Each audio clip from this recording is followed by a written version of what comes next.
ನಿಮ್ಮೆಲ್ಲರ ಪ್ರೀತಿಯ D boss ಅವರಿಗೆ ಬಾಕ್ಸ್ ಆಫೀಸ್ ಸುಲ್ತಾನ ಅಂತ ಹೆಸರು ಹೇಗೆ ಬಂತು ಗೊತ್ತಾ? 2011 ಸಾರಥಿ. ಈ ಸಿನಿಮಾ ಡಿ ಬಾಸ್ ಅವರ ಜೀವನದಲ್ಲಿ ತುಂಬ ವಿಶೇಷ ಸಿನಿಮಾ. ಅವರು ತುಂಬ ಕಷ್ಟ ಕಾಲದಲ್ಲಿ ಇದ್ದರು. ಅವರ ಸಿನಿಮಾ ಓಡುವುದಿಲ್ಲ ಅಂತ ಪ್ರತಿಯೊಬ್ಬರು ಹೇಳುತ್ತಿದ್ದರು. ಎಲ್ಲರನ್ನೂ ಬಾಯನ್ನು ಮುಚ್ಚಿಸಿದ ಸಿನಿಮಾ. ಈ ಸಿನಿಮಾ ಡಿ ಬಾಸ್ ಅವರಿಗೆ ಕೈ ಹಿಡಿದ ಸಿನಿಮಾ. ಈ ಸಿನಿಮಾವನ್ನು ದಿನಕರ್ ಡೈರೆಕ್ಟ್ ಮಾಡಿದರು. ಈ ಸಿನಿಮಾ 2011ರ highest collection movie of the year. ಈ ಸಿನಿಮಾದ ಬಜೆಟ್ 7 ಕೋಟಿ.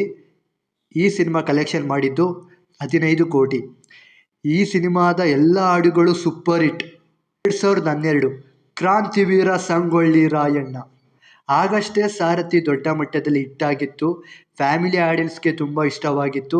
ಅದಾದ ಮೇಲೆ ಡಿ ಬಾಸ್ ಅವರು ಅತಿ ದೊಡ್ಡ ಇತಿಹಾಸಕ್ಕೆ ಕೈ ಹಾಕುತ್ತಾರೆ. ಅದೇ ಕ್ರಾಂತಿವೀರ ಸಂಗೊಳ್ಳಿ ರಾಯಣ್ಣ. ಇದು ನಮ್ಮ ಕ್ರಾಂತಿವೀರ ಸಂಗೊಳ್ಳಿ ರಾಯಣ್ಣ ಅವರ ಬಯೋಪಿಕ್ ಸಿನಿಮಾ. ಈ ಸಿನಿಮಾದಲ್ಲಿ ಡಿ ಬಾಸ್ ಅವರ ನಟನೆ ಅದ್ಭುತ, ಮೈ ರೋಮಾಂಚನವಾಗುತ್ತದೆ. ಈ ಸಿನಿಮಾ 2012ರ highest collection movie of the year. ಈ ಸಿನಿಮಾದ ಬಡ್ಜೆಟ್ 30 ಕೋಟಿ. ಈ ಸಿನಿಮಾ ಕಲೆಕ್ಷನ್ ಮಾಡಿದ್ದು 40 ಕೋಟಿಗಿಂತ ಅಧಿಕ. ಪ್ರತಿಯೊಬ್ಬ ದೇಶಪ್ರೇಮಿ ನೋಡಲೇಬೇಕಾದ ಸಿನಿಮಾ ಕ್ರಾಂತಿವೀರ ಸಂಗೊಳ್ಳಿ ರಾಯಣ್ಣ. 2013 ಬುಲ್ಬುಲ್.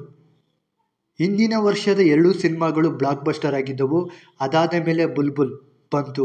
ಈ ಸಿನಿಮಾ ಕೂಡ ದೊಡ್ಡ ಬ್ಲಾಕ್ ಬಸ್ಟರ್. ಈ ಸಿನಿಮಾದ ವಿಶೇಷ ಏನೆಂದರೆ ನಮ್ಮ ಡಿ ಬಾಸ್ ಅವರಿಗೆ ತುಂಬ ಇಷ್ಟ ಅಪ್ಪಾಜಿ. ಅಂಬರೀಷ್ ಅಪ್ಪಾಜಿ ಅವರು ನಟಿಸಿದ್ದರು. ಸೀನಿಯರ್ ಜೂನಿಯರ್ ಜೋಡಿ ಎಲ್ಲರಿಗೂ ಇಷ್ಟವಾಗಿತ್ತು.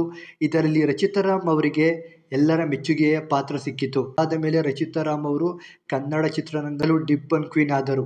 ಈ ಸಿನಿಮಾ 2013ರ highest collection movie of the year. ಈ ಸಿನಿಮಾದ ಬಜೆಟ್ ಬಂದು 12 ಕೋಟಿ. ಕಲೆಕ್ಷನ್ ಮಾಡಿದ್ದು 25 ಕೋಟಿ.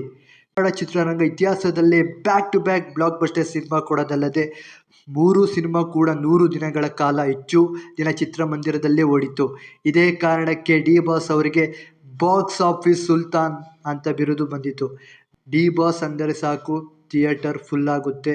ಡಿ ಬಾಸ್ ಎಂದರೆ ಸಾಕು ಕ್ರೇಜ್ ಶುರುವಾಗುತ್ತೆ. ಡಿ ಬಾಸ್ ಅಂದರೆ ಸಾಕು ಅಭಿಮಾನಿಗಳು ಹುಚ್ಚೆದ್ದು ಕುಣಿಯುತ್ತಾರೆ.